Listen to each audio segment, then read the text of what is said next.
ఓం శ్రీ గురుభ్యో నమః. ఓం శ్రీ మాత్రే నమః. జూలై 21వ తారీఖు నుంచి 30వ తారీఖు వరకు కూడా మేషాది ద్వాదశ రాశుల యొక్క ఫలితాలు ఏ విధంగా ఉన్నాయో తెలుసుకుందాం. ఇవన్నీ కూడా గోచారరీత్యా చెప్పబడే ఫలితాలు అంటారు. అంటే this is the transit system అంటారు. అంటే గోచారం ఎప్పుడు కూడా సూచనలుగా మనం గమనించాలి. అంటే ఈ 10 రోజుల్లో మనం ఎలాంటి నిర్ణయాలు తీసుకోవాలి, ఉద్యోగపరంగా, వ్యాపారపరంగా, ఆరోగ్యపరంగా, పిల్లల చదువుల పట్ల, శుభ కార్యక్రమాలు కానీ, అలానే వాహనాలు కొనుగోలు చేయటం కానీ, ఇళ్ళు, ఆస్తులు, రైతులు వీళ్ళందరూ కూడా అంటే ఇళ్ళు కొనుగోలు చేయటం రైతులకు ఏ విధంగా ఉండబోతుంది, వృత్తి ఉద్యోగ వ్యాపార రంగం వాళ్ళకి ఏ విధంగా ఉండబోతుంది, అలానే విద్యార్థులకి, స్త్రీలకి ఏ విధంగా నిర్ణయాలు తీసుకోవాలి, ఎలాంటి నిర్ణయాలు, ఎలాంటి జాగ్రత్తలు, ఎలాంటి అప్రమత్తతంగా ఉండాలి అని తెలుసుకోవాలంటే ఏంటంటే 10 రోజుల్లో మనం చెప్పిన ఫలితాల్లో ఎలాంటి నిర్ణయాలు తీసుకోవాలనే విషయాలని మనం తెలుసుకొని ముందుకు వెళ్ళాలి. అంటే కొన్ని జాగ్రత్తలు, అంటే ఇది చేయకూడదు, ఇది చెయ్యాలి, ఇది చేస్తే మంచి జరుగుతుంది, ఇది చేయకూడదు ఈ 10 రోజుల్లో అనే నిర్ణయాలను నిర్ణయించేదే గోచారం అంటారు. అంటే చెడు జరగాలన్నా, మంచి జరగాలన్నా వితిన్ సెకండ్ పట్టదు. ఒక నిర్ణయం మనం తీసుకునేటప్పుడు ఆ నిర్ణయం అనేది చాలామంది కూడా ఒక నిర్ణయం తీసుకునేటప్పుడు పొరపాట్లు చేస్తుంటారు. ఆ పొరపాటు అనేది జీవితాంతం ఆ పొరపాటు అనేది వెంటబడుతూనే ఉంటుంది. దానికి మంచి చేయాలా, చెడు చేయాలా, ఒక పెళ్లి సంబంధం కావచ్చు, ఒక ఉద్యోగం కావచ్చు, ఒక వ్యాపారం కావచ్చు, ఒక స్థలం కావచ్చు, ఒక ఇల్లు కొనుగోలు కావచ్చు, పెట్టుబడులు కావచ్చు, డబ్బులు ఇవ్వటము కావచ్చు. ఇలాంటి నిర్ణయాలని చాలా జాగ్రత్తగా ఈ 10 రోజుల్లో తీసుకోకూడదు, ఈ 10 రోజుల్లో తీసుకోవాలి. తొందరపాటు ఆలోచనలు పనికిరావు, అలానే కొన్ని విషయాలకు తొందరపడాలి అనే సూచనలు చెప్పేదే గోచారం అంటారు.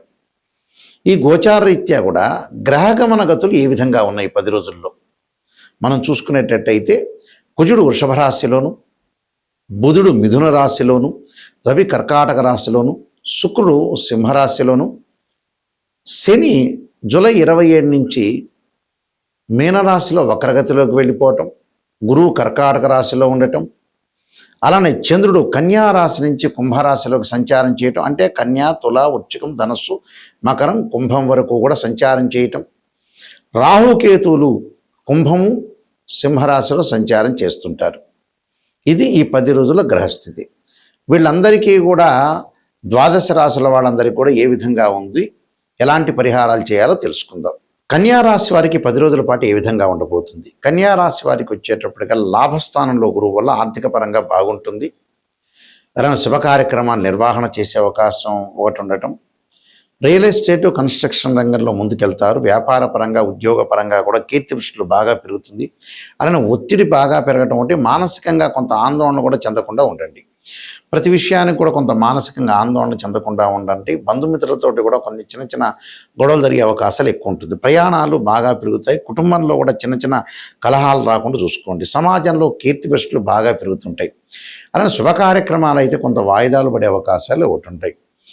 అలానే మనం ఈ 10 రోజుల్లో వాయిదా పడింది కదా అని మరి మనం తీవ్రంగా ఆలోచన చేయకూడదు, మానసికంగా బాధపడకూడదు.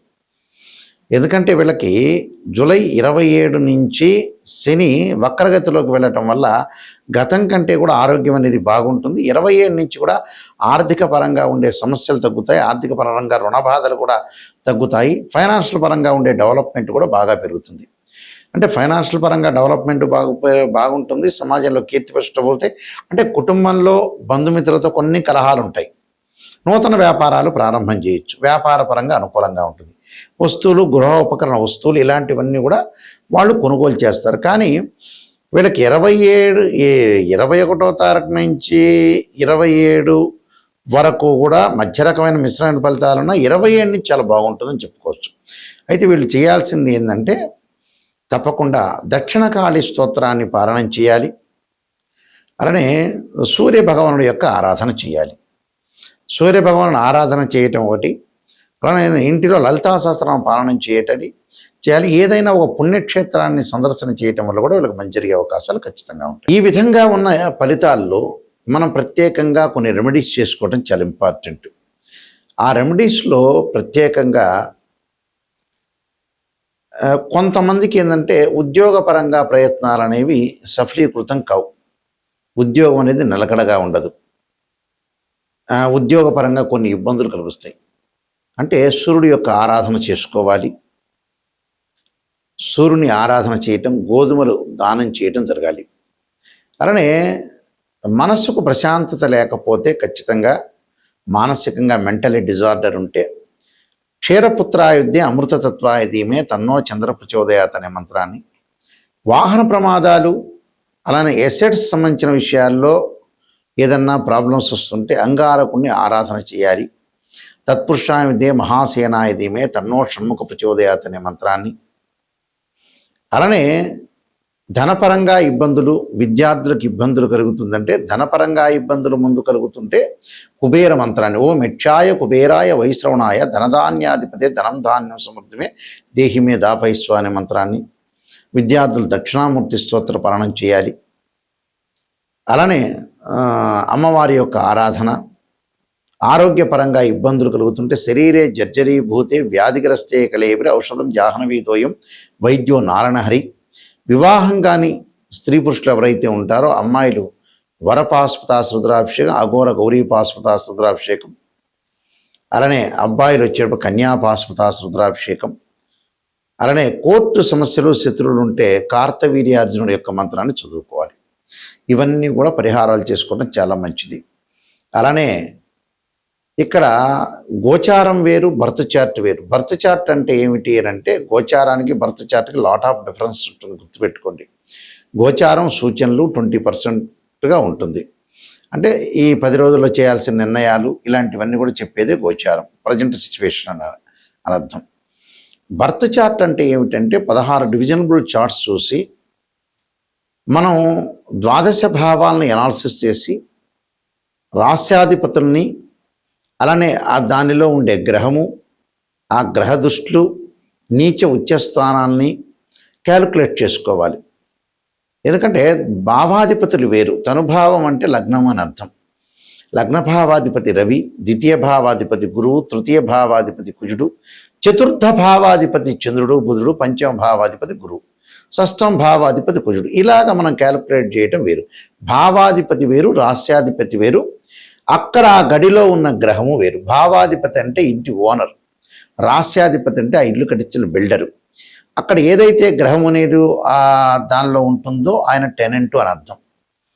అంటే జాతకంలో గజకేశ్వర యోగం ఉందా, రవిబుధాదిత్య యోగం ఉందా, చంద్రమంగళ యోగం ఉందా, లక్ష్మీ యోగం ఉందా, విదేశాలకు వెళ్ళే యోగాలు ఉన్నాయా, సంతానం కలిగే యోగం ఉందా, పెళ్లి యోగం ఉందా, ఎప్పుడు పెళ్ళి అవుతుంది, ప్రమాదాలు ఏమైనా జరిగే సూచనలు ఉన్నాయా, ఇన్ టైంలో మనం ఎలాంటి నిర్ణయాలు తీసుకోవాలి, ఎలాంటి పరిహారాలు చేసుకోవాలి అని దశలు, అంతర్దశలు, సూక్ష్మ దశల్ని, ప్రాణదశల్ని క్యాలిక్యులేట్ చేయాలి.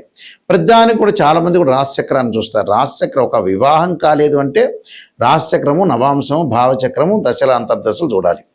సంతానం కలగట్లేదు అంటే రాశిచక్రము, సప్తమాంశం, భావచక్రం, దశలు అంతర్దశలు చూడాలి. అలానే వృత్తిపరంగా ఎలా ఉందంటే రాశిచక్రము, దశమాంశం, భావచక్రము, దశల అంతర్దశలు క్యాలిక్యులేట్ చేయాలి. ఇది అసలు చేయాల్సింది. అలానే యోగాల దగ్గర నుంచి కూడా దానిలో వైదిక ఆస్ట్రాలజీ అని, బివి రామన్ అని, అలానే కేపీ ఆస్ట్రాలజీ అని, ఇలా రకరకాల మెథడ్స్ అనేవి ఉంటాయి. అంటే అయనాంశం ద్వారా కొన్ని క్యాలిక్యులేట్ చేసేవి కూడా కొన్ని ఉంటాయి. ఎందుకంటే కొన్ని గ్రహాల యొక్క మార్పులు కానీ, దాని యొక్క ప్రొడక్షన్ కానీ కేపీ పద్ధతిలో ఏ విధంగా ఉండబోతుంది, వైదిక ఆస్ట్రాలజీలో ఏ విధంగా ఉండబోతుంది అనేది క్యాలిక్యులేట్ చేసుకోవాలి. మెయిన్ ఇంపార్టెంట్గా వైదిక ఆస్ట్రాలజీ చూస్తారు. సహజంగా కేపీ కూడా చూసుకోవచ్చు, దానిలో కూడా మంచి రిజల్ట్స్ వస్తూ ఉంటాయి. కేపీ సిస్టమ్ అంటే కేపీ సిస్టంలో ఏమిటంటే ఒక గ్రహం ఏ నక్షత్రంలో ఉంది, సబ్ లార్డ్ ఇలా చూడాలి. కొన్ని భావాలు, కొన్ని వ్యతిరేక భావాలు కేపీ సిస్టంలో చూస్తాం మనం.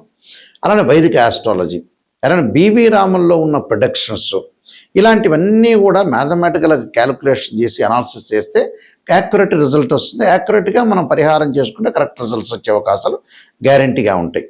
కాబట్టి నేను నెంబర్ ఆఫ్ ఆస్ట్రాలజీ బుక్స్ రాశాను. కాలసర్పయోగం అని, కాలసర్పయోగ చంద్రిక, రాహుకేతువులు, ఛాయాగ్రహాలు, అలానే బృహత్ పరిహార సింధు, జాతక చంద్రిక, వివాహ మార్తాండము, పుత్రగణపతి వ్రతము, సర్వదేవతా గోత్రపులు part 1, part 2, prediction of astrology, transit system of astrology, ఇలాంటి స్వప్న శాస్త్రము, వివాహ మార్తాండము, అలానే నవగ్రహ దోషాలు పోవటానికి దశమహావిద్యల యొక్క స్తోత్ర పారణాలు, ఇలాంటి పుస్తకాలు నెంబర్ ఆఫ్ బుక్స్ రాశాను. ఇవన్నీ కూడా మా దగ్గర దొరుకుతాయి. రాజమండ్రిలో మోహన్ పబ్లికేషన్ వారి దగ్గర కూడా ఈ పుస్తకాలన్నీ కూడా లభ్యమవుతాయి. మా వెబ్సైట్ www.nayakanti.com, www.nayakanti.in కూడా మీరు చూడొచ్చు. నిజం తెలుసుకోవాలి అనేవాళ్ళు మాత్రం నాకు ఫోన్ చేయండి. ఎందుకంటే చాలామంది కూడా ఒక ఆస్ట్రాలజర్ని అప్రోచ్ అయిన తర్వాత పొగుడుతూ ఉంటారు. పొగట్టడం వల్ల పెద్ద ప్రయోజనం ఉండదండి. మీరు జాతకం చెప్పించుకోవటమే వేస్ట్ అని అర్థం. ఎవరైనా సరే ఒక నెగిటివ్ను మనం పాజిటివ్ చేసుకోగలిగితేనే లైఫ్. నెగిటివ్ని పాజిటివ్ చేయకుండా ఏదో అసత్య ధోరణిలో ఉంటే జాతకాన్ని చెప్పించుకోవటం దండగాని అర్థం నిజం చెప్పాలంటే. ఎందుకంటే ఎప్పుడైతే మనం నెగిటివ్ను పాజిటివ్గా మనం ఓవర్కమ్ చేస్తామో అప్పుడే 100% మీరు కంప్లీట్ మ్యాన్ అయినట్టు, లేకపోతే అన్కంప్లీట్ మ్యాన్ అయినట్టే అర్థం. మనకు ఒక 6th అని చెబుతుంది, చాలా జాగ్రత్తగా ఉండండి. ఎక్కడైతే నెగిటివ్ ఉంటుందో దాన్ని మనం నెగిటివ్ని పాజిటివ్ చేసుకొని నిజాన్ని తెలుసుకుంటేనే జాతకం. ఎవరైనా సరే నిజాన్ని తెలుసుకునే వాళ్ళు మాత్రమే నాకు ఫోన్ చేయండి. నా నెంబర్ కూడా స్క్రీన్ మీద స్క్రోలింగ్ అవుతున్న నెంబర్ నా దగ్గరికే వస్తుంది, ఆ నెంబర్ కూడా. అందువల్ల మీరు ఏదైనా నిజం తెలుసుకోవాలంటే నాకు ఫోన్ చేయండి. అబద్ధం తెలుసుకునే వాళ్ళు ఎవ్వడూ ఫోన్ చేయొద్దండి. అదొకటి. అయితే మీ అందరికీ కూడా పరమేశ్వరుడి యొక్క కరుణాకటాక్షం ఉండాలని, అమ్మవారి యొక్క కరుణాకటాక్షం ఉండాలని ఆశిస్తూ సర్వే జనా సుఖినో భవంతు.